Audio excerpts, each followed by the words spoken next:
Bienvenidos a Tech Innovation Culture, la radio científica donde exploramos las ideas que transforman las organizaciones. Hoy hablamos de uno de los activos más poderosos y más ignorados de cualquier empresa, su cultura. Y para hablar de cómo construir culturas organizacionales innovadoras, flexibles y profundamente humanas, tenemos hoy como invitados especiales a los fundadores de Sherpa, los consultores José Miguel García, Ángel Padilla e Ildefonso. Bienvenidos a nuestro programa. Muchísimas gracias. Muchas gracias. Ok, y ya empezando con el tema, les vamos a hacer la primera pregunta. ¿Nos pueden contar brevemente qué es Sherpa Consultores y qué los llevó a fundarla? José.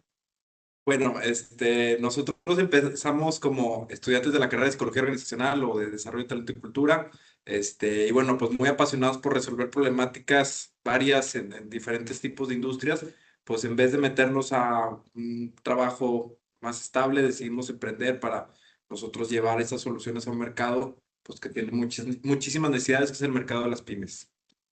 De hecho, justamente hoy es el aniversario de un año de Sherpa, entonces, qué coincidencia. Felicidades. Gracias. Y cuando hablamos sobre una cultura organizacional orientada a la innovación, ¿qué significa eso en la práctica y cómo se vería un día a día en su empresa? Pues la forma en la que yo lo he vivido en Sherpa es que nos regimos a través de metodologías ágiles. Por lo menos eso es lo que yo más siento que ha estado presente. Básicamente consiste en que los tres nos reunimos diariamente y estamos atendiendo cuáles son las tareas que tenemos que hacer ese día, cuáles son los bloqueos, y buscamos que no solamente tengamos sesiones de trabajo, sino que tengamos todos los días sesiones de alineación para ver cómo está cambiando nuestro panorama y saber cómo adaptarnos mejor internamente. Y sumando un poquito a cómo se ve esa perspectiva afuera en las empresas con las mejores prácticas, pues estamos hablando que hay muchas maneras de medirlo. Una muy interesante es el Innovation Velocity Ratio que maneja Great Place to Work, que te habla de un ratio de qué tantas personas están avanzando contra qué tantas personas están estancadas en el tema de aprendizaje continuo o aporte de su creatividad al trabajo.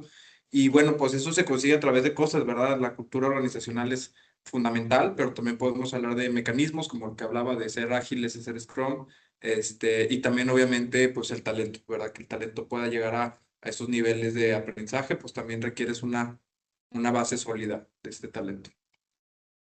Okay. En su opinión, ¿cuál es el primer error que cometen las organizaciones cuando intentan volverse innovadoras? En mi opinión, la principal problemática, hablando desde la perspectiva humana, es querer adelantarse a hacer cosas que están fuera de su capacidad.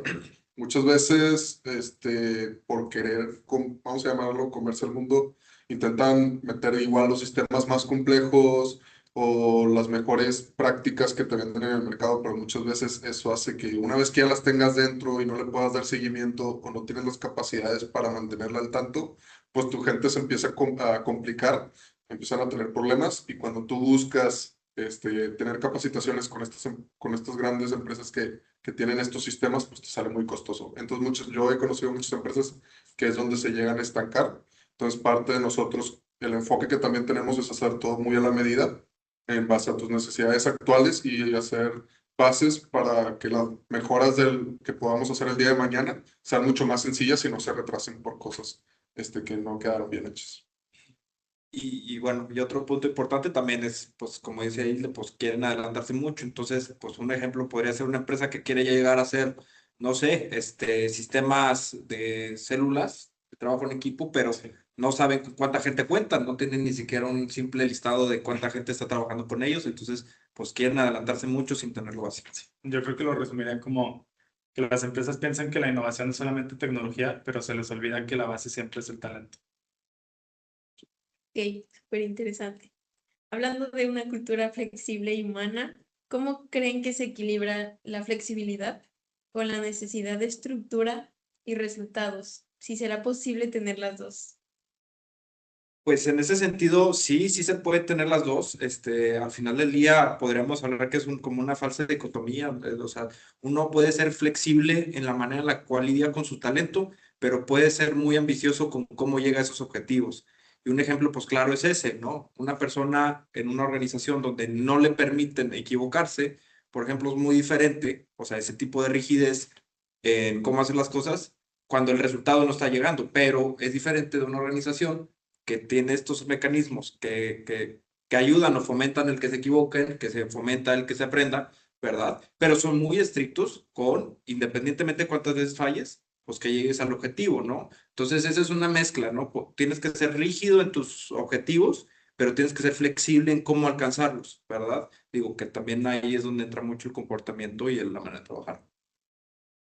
Perfecto. Pues bueno, ya para cerrar, si una organización pudiera hacer una sola cosa hoy para comenzar a construir una cultura más innovadora, ¿qué sería? Yo creo que fomentar que se puedan equivocar las personas, o sea, que no haya una cultura de miedo a equivocarse. Y también, perdón, tener la metodología, o sea, parte de lo que debe estar en las cabezas de los líderes o de las gerencias medias es que se pueda metodologizar o trabajar con esta manera de, pues, cómo puedes aprender de los errores, ¿verdad? Si eso no lo tienen tus líderes, no importa qué tanto libertad le des, no se va a poder crecer o aprender de eso. Muy bien. Muchas gracias por tenernos y Bueno, muchísimas gracias a los tres por compartirnos su experiencia y visión. Ha sido una conversación muy interesante e inspiradora. Y pues bueno, esto ha sido Tech Innovation Culture. Recuerden, la innovación no empieza con una idea, empieza con una cultura. Hasta la próxima.